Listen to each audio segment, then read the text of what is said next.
नमस्कार प्रिय विद्यार्थियों, आज मैं आपके समक्ष वर्ड विचार का पार्ट 5 लेकर के प्रस्तुत हुई हूँ। आज आप लोगों को सिखाने की कोशिश करूँगी वर्डों के उच्चारण स्थान को। वर्डों के उच्चारण स्थान बहुत ही महत्वपूर्ण हैं। हर कॉम्पिटिटिव एग्जाम में यहाँ से एक ना एक क्वेश्चन अवश्य बनता है और इसको याद करना भी बहुत मुश्किल है। इसलिए मैं एक आसान ट्रिक के साथ आपके समक्ष वर्णों के उच्चारण स्थान को लेकर के प्रस्तुत हुई हूँ। वो ट्रिक क्या है, आइए देखते हैं। वर्णों के उच्चारण स्थान के लिए हमने एक सूत्र तैयार किया है जिससे आप आसानी से वर्णों के उच्चारण स्थानों को सीख पाएंगे। जैसे कि आप लिखा हुआ देख रहे हो, अकुहु विसर्जनीय नाम कंठा। अकुहु विसर्जनीय नाम कंठा।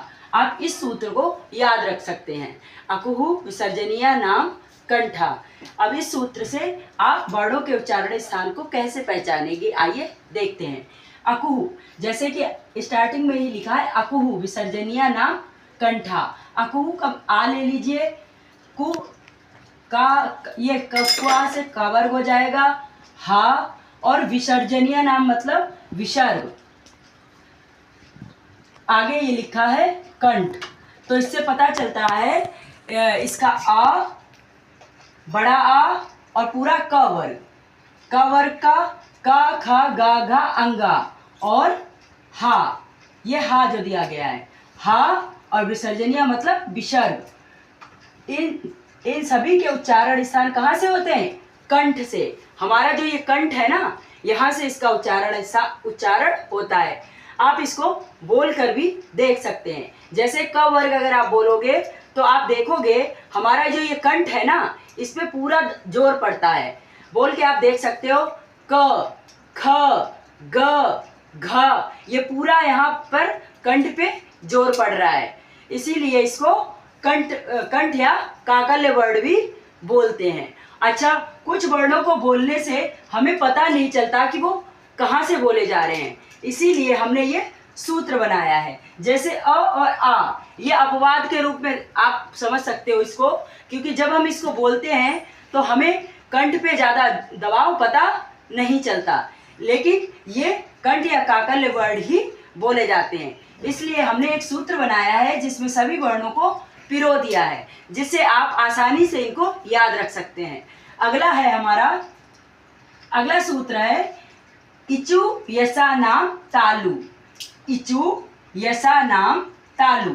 इचु का ई, च वर्ग, या और स, ये चारों वर्ड आप इनको ले लो। ई से ई, छोटी ई और बड़ी ई। च से च वर्ग में जितने भी वर्ड आते हैं, च, छ, ज, इया, ठीक है। फिर उसके बाद य, श और स। इन वर्णों का उच्चारण स्थान क्या है? तालु या तालव्य। यहाँ जो तालु लिखा है इससे आप याद रख सकते हो, इचु ऐसा नाम तालु। यानी कि इचु ऐसा नाम जब याद रखोगे आप, तो आपका शुरुआती के वर्ण से आप पता कर सकते हो कि इनका उच्चारण स्थान क्या है, ठीक है। तो जब आप च वर्ग बोलोगे तो आप बोल के देखो, इसमें जब भी हम च वर्ग बोलेंगे तो हमारी जिह्वा जो है वो तालु को स्पर्श करेगी। बोल के आप देख सकते हो, च, छ, ज, झ, इया, मतलब जब भी हम बोलते हैं तो हमारी जिह्वा मुड़कर तालु को स्पर्श करती है। तालु कहाँ है? तालु हमारा ऊपर का स्थान है, इसको हम क्या बोलते हैं? तालु। तो इससे हमें पता चलता है कि हमारा छोटी, बड़ी, च वर्ग और या और सा, ये हमारे कौन से वर्ण हैं? तालव्य वर्ण है।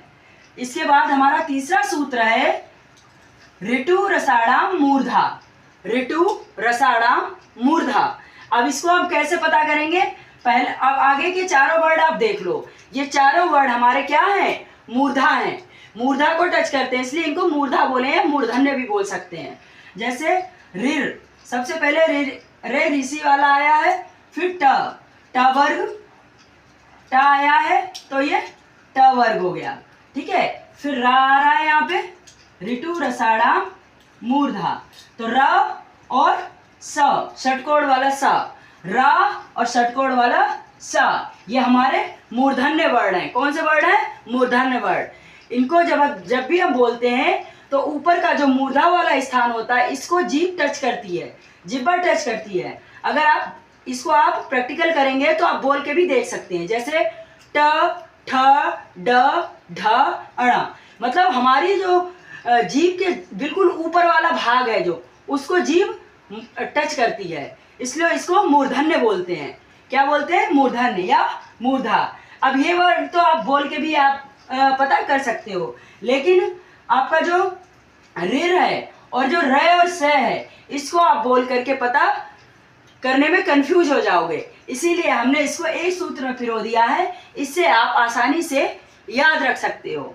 फिर हमारा चौथा सूत्र है लतु लसानाम दंता। लतु लसानाम दंता यानी कि ल, तवर्ग, ला और शा, ये हमारे कहाँ से उच्चारित होते हैं? ये हमारे दंत से उच्चारित होते हैं, यानी कि जब हम इनका उच्चारण करते हैं तो हमारी जिह्वा जो है वो दांत होते हैं ना, दांत के पीछे वाले हिस्से को टच करती है। आप इसको प्रैक्टिकल के रूप में बोल के भी देख सकते हैं, जैसे त, थ, द, ध, ना। हम जब बोल रहे हैं तो हमारी जीभ जो है वो दांत के पीछे वाले हिस्से को स्पर्श कर रही है, इसलिए ये हमारे दंता बोला जाता है। इसको दंत वर्ण है ये, इसमें रा भी आता है और ला और सा भी आता है, इसको भी, इनका भी उच्चारण स्थान दंत है। अगला है पांचवा है उपु उपध्वामानी नाम ओष्ठा।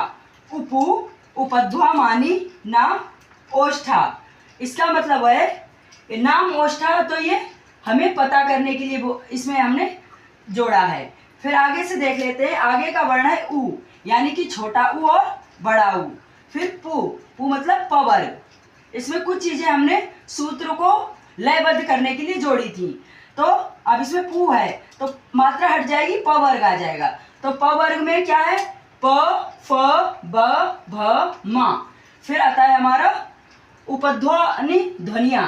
जो उपध्वनि ध्वनियां होती हैं उनका उच्चारण स्थान भी ओष्ठ होता है। इन ध्वनियों को हम ऐसे देखते हैं, ऐसे, ठीक है। अब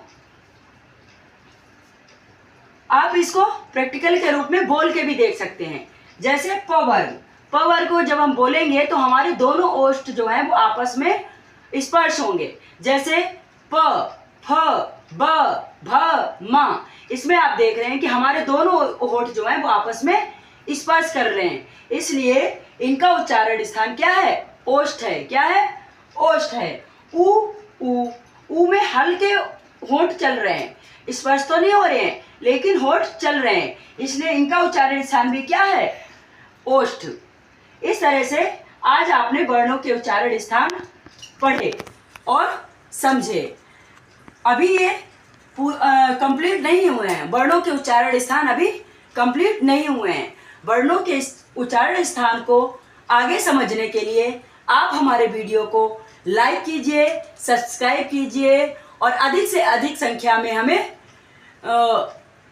लाइक कीजिए, ताकि हम आपसे मोटिवेट हों और अगला पार्ट जो 6 है वो हम जल्द से जल्द लेकर आएं।